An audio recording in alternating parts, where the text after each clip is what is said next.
Shalom teman-teman semua. Di sini saya Gloria Wiladika Jai akan memberikan berbagi renungan yang terambil dari Ibrani pasal 13 ayat 1 sampai 3. Sebelum kita membacakannya, mari kita bersatu dalam doa. Tuhan Yesus yang baik, terima kasih buat kesempatan yang telah Engkau berikan ini Tuhan.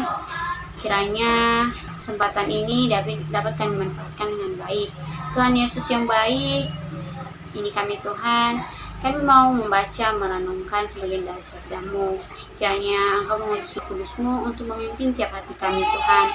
Hamba-Mu yang akan menyampaikan firman-Mu ini Tuhan, banyak dosa, banyak kesalahan. Maafkan hamba-Mu ini Tuhan, ampuni hamba-Mu ini Tuhan. Tuhan Yesus yang baik, hamba-Mu yang tidak bisa apa-apa ini Tuhan, meminta pertolongan pada Engkau. Kiranya Roh Kudus-Mu memimpin tiap aku, apapun yang kukatakan Tuhan, kiranya sesuai dengan kehendak-Mu yang di surga. Dan saudara-saudaraku yang terkasih yang akan mendengarkan firman-Mu Tuhan, kiranya mereka bisa mengambil apapun yang Engkau katakan dalam firman ini. Terima kasih Tuhan, dalam nama Yesus kami berdoa, amin. Ibrani pasal 13 ayat 1 sampai 3. Peliharalah kasih persaudaraan. Jangan kamu lupa memberi tumpangan kepada orang. Sebab dengan berbuat demikian, beberapa orang dengan tidak diketahuinya telah menjamu malaikat-malaikat. Ingatlah akan orang-orang hukuman, karena kamu sendiri juga adalah orang-orang hukuman. Dan ingatlah akan orang-orang yang diperlakukan sewenang-wenang, karena kamu sendiri juga masih hidup di dunia ini. Di sini saya mengambil 3 ayat dan 3 poin juga. Yaitu pertama, peliharalah kasih persaudaraan. Bagaimana sih cara kita memelihara kasih persaudaraan? Kasih persaudaraan diumpama sebagai tanaman yang ditanam. Lalu bagaimana? Apakah ditanam dibiarkan saja, apa ditanam dirawat? Nah, kalau ditanam tidak dirawat, tanaman itu bakal mati. Tapi kalau tanaman itu bakal ditanam terus dipelihara, dirawat, tanaman itu bakalan tumbuh dengan segar, bakalan menghasilkan buahnya. Nah, begitu juga dengan kasih. Kasih bisa menjadi suatu obat bagi manusia. Bisa menjadi kekuatan serta pengharapan. Seperti yang dikatakan pada Efesus pasal 5 ayat 2.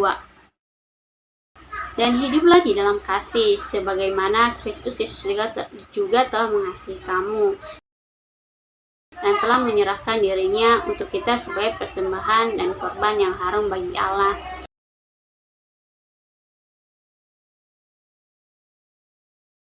Kita disuruh untuk hidup di dalam kasih. Karena kenapa? Tuhan aja udah memberikan contoh kepada kita tentang apa itu kasih. Kasih di sini kasih Tuhan ya, yang rela berkorban demi manusia. Ketika Tuhan bisa, masa kita nggak bisa?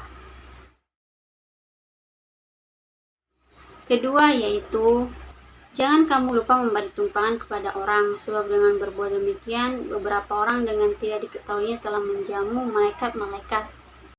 Mari kita memberikan kasih kepada semua orang tanpa memilih-milih, tanpa pilih-pilih. Karena mungkin saja orang itu adalah orang yang Tuhan taruh, Tuhan tunjuk untuk kita kasihi. Kita nggak tahu, setiap orang yang kita temui itu Tuhan pasti punya alasan. Mari kita baca ayat firman ini. Matius pasal 25 ayat 35 sampai 40. Beginilah firman Tuhan. Sebab ketika aku lapar, kamu memberi aku makan. Ketika aku haus, kamu memberi aku minum. Dan ketika aku seorang asing, kamu memberi aku tumpangan. Ketika aku telanjang, kamu memberi aku pakaian. Ketika aku sakit, kamu melawat aku. Ketika aku dalam penjara, kamu mengunjungi aku. Apabila Anak Manusia datang dalam kemuliaannya, dan semua malaikat bersama-sama dengan dia. Maka ia akan bersemayam di atas tahta kemuliaannya. Lalu semua bangsa akan dikumpulkan di hadapannya, dan ia akan memisahkan mereka seorang daripada seorang, sama seperti gembala memisahkan domba dari kambing. Dan ia akan menempatkan domba-domba di sebelah kanannya, dan kambing-kambing di sebelah kirinya. Dan raja itu akan berkata kepada mereka yang di sebelah kanannya, "Mari, hai kamu yang diberkati oleh Bapakku, terimalah kerajaan yang telah disediakan bagimu sejak dunia dijadikan. Sebab ketika aku lapar, kamu memberi aku makan. Ketika aku haus, kamu memberi aku minum. Ketika aku seorang asing, kamu memberi aku tumpangan. Ketika aku telanjang, kamu memberi aku pakaian. Ketika aku sakit, kamu melawat aku. Ketika aku di dalam penjara, kamu mengunjungi aku." Maka orang-orang benar itu akan menjawab dia, katanya, Tuhan, bila manakah kami melihat engkau lapar dan kami memberi engkau makan, atau haus dan kami memberi engkau minum? Bila manakah kami melihat engkau sebagai orang asing dan kami memberi engkau tumpangan, atau telanjang dan kami memberi engkau pakaian? Bila manakah kami melihat engkau sakit atau dalam penjara dan kami mengunjungi engkau? Dan raja itu akan menjawab mereka, "Aku berkata kepadamu, sesungguhnya segala sesuatu yang kamu lakukan untuk salah seorang dari saudaraku yang paling hina ini, kamu telah melakukannya untuk aku." Dan ia akan berkata juga kepada mereka yang di sebelah kirinya, "Enyahlah dari hadapanku, hai kamu orang-orang terkutuk. Enyahlah ke dalam api yang kekal yang telah sedia untuk iblis dan malaikat-malaikatnya. Sebab ketika aku lapar, kamu tidak memberi aku makan. Ketika aku haus, kamu tidak memberi aku minum.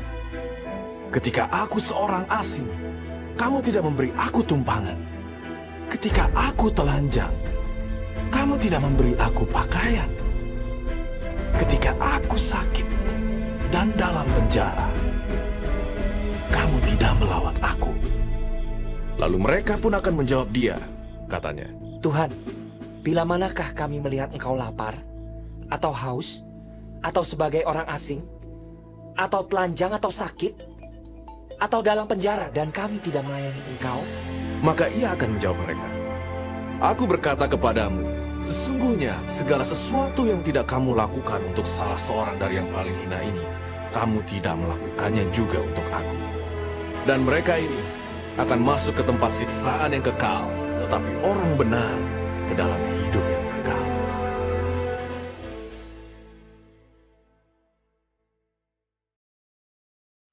Nah, di sini dikatakan kalau misalnya kita memberi tumpangan, kita menolong orang, ataupun sebaliknya kita nggak mau menolong orang tersebut, kita nggak mau menerima tumpangan tersebut, itu sama saja kita udah melakukan itu kepada Tuhan. Gitu. Kalau kita ngasih tumpangan sama orang itu sama saja juga kita ngasih tumpangan kepada Tuhan. Begitu juga sebaliknya. Kedua, di 1 Yohanes pasal 4 ayat 7 sampai 8. Saudara-saudaraku yang kekasih, marilah kita saling mengasihi, sebab kasih itu berasal dari Allah, dan setiap orang yang mengasihi lahir dari Allah dan mengenal Allah. Barang siapa tidak mengasihi, ia tidak mengenal Allah, sebab Allah adalah kasih.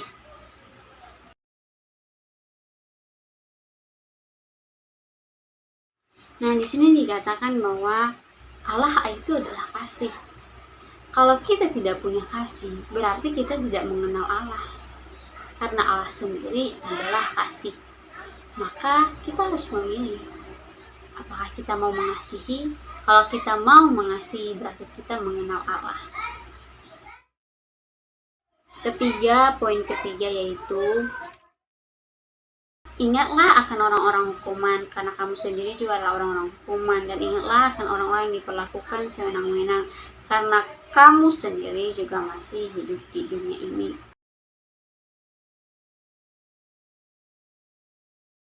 Kalau semisalnya nih, kita bayangkan dalam pribadi kita masing-masing, ketika kita ada masalah itu, kita maunya apa? Apakah kita butuh perhatian, kita butuh kasih dari orang yang dekat dengan kita? Kalau kita mau diperlakukan seperti itu, mari kita memperlakukan orang juga seperti itu.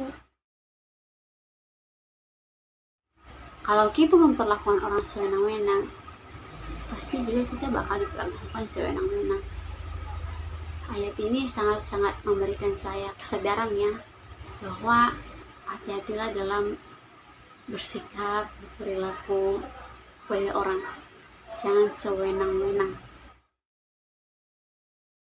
Sekian dari saya, mari kita bersatu dalam berdoa. Bapa yang baik, terima kasih Tuhan buat firman ini. Tuhan, maafkan kami yang kadang tidak bisa memelihara kasih. Bahkan kami menyakiti. Bahkan kami tidak ketika teman saudara kami punya masalah, bahkan kami menjauh dari mereka. Padahal ketika kami punya masalah nanti, kami berharap mereka ada gitu. Maafkan kami Tuhan. Maafkan kami juga yang tidak selalu bertanya kepadamu. Maafkan kami Tuhan. Dan kini kami mau berubah Tuhan. Tuhan ajarkan kami untuk mengasihi, ajarkan kami untuk tidak melakukan sewenang-wenang terhadap orang-orang, terhadap sesama keluarga. Tuhan, firman-Mu ini Tuhan, kiranya menjadi sumber kekuatan kepada kami, dan kiranya Roh Kudus selalu mengingatkan firman ini setiap detik kehidupan kami untuk menjalani kehidupan kami di dunia ini. Terima kasih Tuhan, dalam nama Yesus kami berdoa, amin.